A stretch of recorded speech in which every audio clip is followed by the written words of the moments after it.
Hello everyone. Let's discuss one more chapter from V3 category. Last we have discussed V3 in which I have taught you could have. Now we will discuss the second lesson should have. Okay. So let's start with should have. Today's chapter is should have. Right? ID चाहिए था. Could have we have discussed and ID was सकता था. Now this is should have. ID was चाहिए था.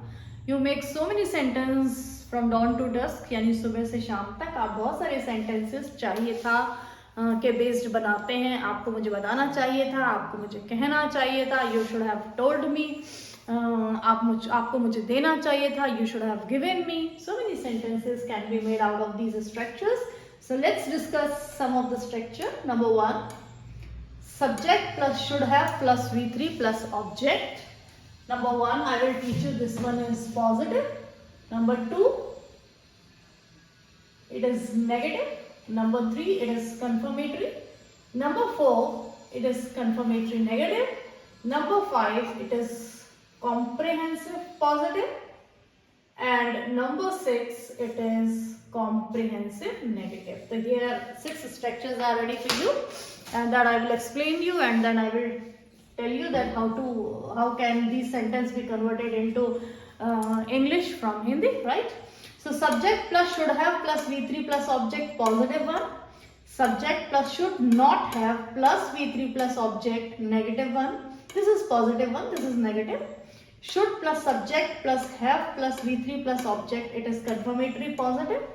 Should plus subject plus not plus have plus V3 plus object, it is confirmatory negative. WH plus should plus subject plus have plus V3 plus object, comprehensive interrogative positive. And WH should plus subject plus not plus have plus V3 plus object, it is comprehensive negative. So these are the 6 structures which I have discussed with you. Now we will translate the sentences. Last time we have discussed the sentence. I am here using the same sentence so that you can easily understand the pattern. And the sentence is आपको मुझे वह खबर देनी चाहिए थी, है ना, या आपको मुझे वह खबर देना चाहिए था. थी, था, whatever you can use it according to your gender और जैसे आपको ठीक लगता है that आप यूज कर सकते हैं. आपको मुझे वह खबर देनी चाहिए थी. You should have given me that information, है ना. देखिए आप स्ट्रक्चर के साथ बिल्कुल मैं लगा के ही बना रही हूँ. You should have given me that information. आपको मुझे वह खबर नहीं देनी चाहिए थी. You should not have given me that information. क्या आपको मुझे वह खबर देनी चाहिए थी? Should you have given me that information? क्या आपको मुझे वह खबर नहीं देनी चाहिए थी? Should you not have given me that information? आपको मुझे वह खबर कब देनी चाहिए थी, है ना, comprehensive one. When should you have given me that information? आपको मुझे वह खबर कब नहीं देनी चाहिए थी. When should you not have given me that information? तो एक बड़ा सिंपल सा पैटर्न था. And to learn this, to study this, before studying this chapter, you should have studied the earlier one, है ना. Could have को आप थोड़ा अच्छे से एक बार मेरा जो पहले वाला वीडियो है इसके पहले जो मैंने आपको डाला है उसको एक बार देख लीजिए. तो that will be easy to you to understand this one lesson. Okay, तो ये बहुत ही इजी चैप्टर था. एक और सेंटेंस मैं आपके लिए इसके लिए ले लेती हूँ, उसके बाद हम कुछ एक्सरसाइजेस सॉल्व करेंगे so that you can easily able to understand the chapter.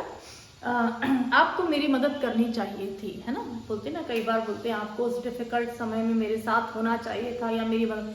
You should have helped me. You shouldn't have helped me. Should you have helped me. Should you not have helped me. Why should you not help? Why should you help me? Why should you have helped me? आपको पता है past में discuss कर रहे हैं तो should have का use होना चाहिए. तो why should you have helped me? Why should you not have helped me? है ना.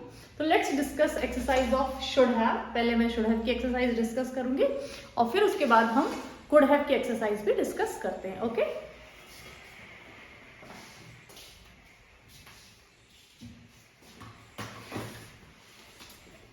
So there are some sentences which is related to should have. आइए हम उसको कुछ देख लेते हैं तो जिससे आपको थोड़ा सा हेल्प भी हो जाएगी, है ना, और काम करने में मजा भी आएगा. Should have से related some sentences.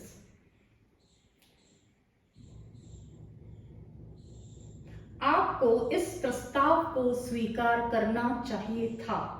You should have accepted that proposal, है ना।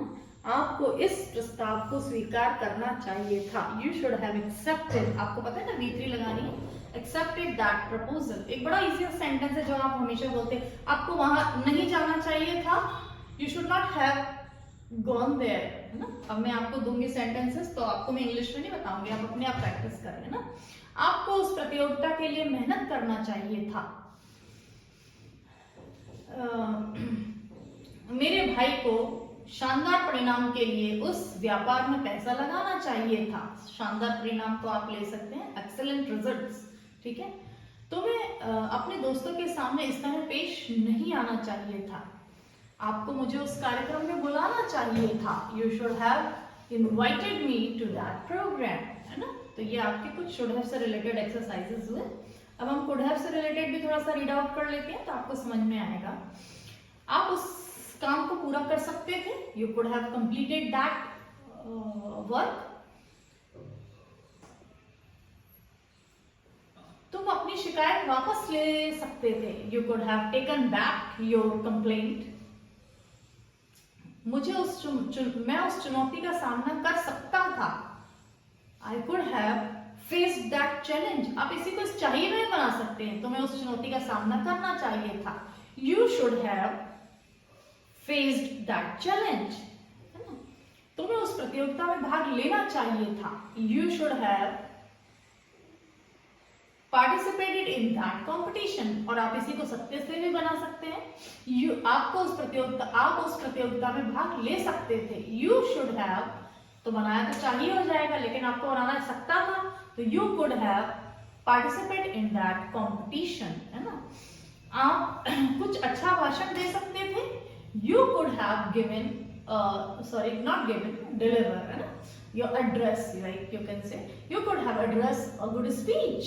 You could have delivered a good speech. Delivered V3 को लाना चाहिए ना। इस तरीके से आप इसकी एक्सरसाइजेस को डिस्कस कर सकते हैं। तो this is the chapter related to could have and should have.